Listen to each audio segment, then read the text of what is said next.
దేశంలోనే top tourist place ఏది అంటే టక్కున గుర్తొచ్చేది గోవా.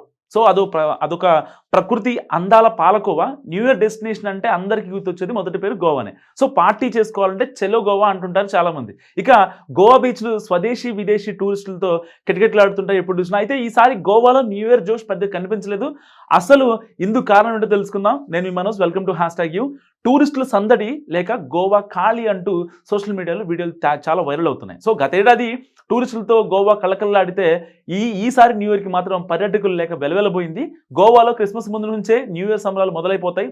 బీచ్లు, రెస్టారెంట్లు పర్యాటకులతో చాలా రష్గా ఉంటాయి. సో రోడ్లపై కాలు పెట్టడానికి కూడా ఖాళీ ఉండదు. ఎటు చూసినా సందడిగా కనిపిస్తుంది. అలాంటి గోవాకి ఏమైందో ఏమో తెలియదు కానీ అక్కడికి వెళ్లేందుకు టూరిస్టులు ముఖం చాటేస్తున్నారు.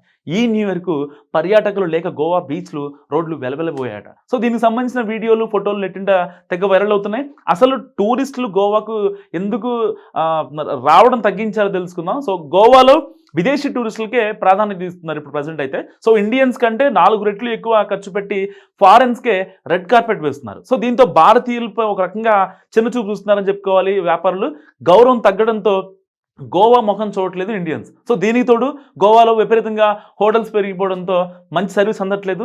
థాయిలాండ్లో కంటే ఎక్కువ రేట్లు ఉన్నాయని కూడా కంప్లైంట్లు కూడా వస్తున్నాయి గోవా వ్యాపారుల మీద. సో మరోవైపు గోవాలో భారతీయులపై దాడులు కూడా పెరుగుతున్నాయి. నెల రోజుల్లో 3 దాడి జరిగింది. తాజాగా జరిగిన దాడిలో ఏపీ యువకుడు మృతి చెందాడు. సో ఇండియన్స్నే దోపిడీ చేస్తున్నారు కొందరు పోలీసులు. సో కర్ణుడి చావుకు పలు కారణాలు అన్నట్లు కూడా ఈ కారణాలన్నీ కలిసి గోవాను పర్యాటకులకు దూరం చేశాయన్నది నిజం. సో తాజాగా గోవాలో జరిగిన ఘోరమైన దాడిలో తాడేపల్లిగూడెంకి చెందిన రవితేజ మృతి చెందాడు.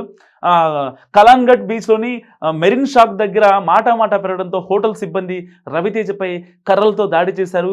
సో ఈ ఘటనలో అతడి తలకు తీవ్ర గాయమైంది. ఈ దాడిలో తీవ్ర గాయాలతో తేజ మృతి చెందినట్లు నార్త్ గోవా పోలీసులు చెప్పారు. సో అయితే కేసు నమోదు చేసిన పోలీసులు నేపాల్కు చెందిన హోటల్ యజమానులను అరెస్ట్ చేశారు. ఆ హోటల్ కూడా సీజ్ చేశారు. అయితే రెస్టారెంట్లోని కొందరు యువతి పట్ల అసభ్యకరంగా ప్రవర్తించారని, అదే విషయంలో గొడవ జరిగిందంటున్నారు మృతుని బంధువులు.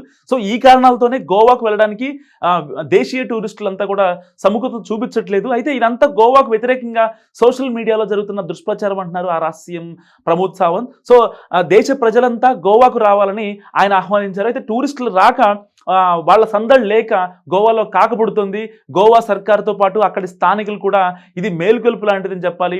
ఎడాపెడా రేట్లతో బాధకుండా స్వదేశీ టూరిస్టులు కూడా తగిన గౌరవ మర్యాదలు ఇస్తే గోవాలో పర్యాటకం మళ్ళీ పట్టాలెక్కడం ఖాయమంటున్నారు పరిస్థితులు. సో ఈ వీడియో గురించి మీరేమనుకుంటున్నారో కామెంట్ రూపంలో తెలియజేయండి. చూస్తూనే ఉండండి #యూ.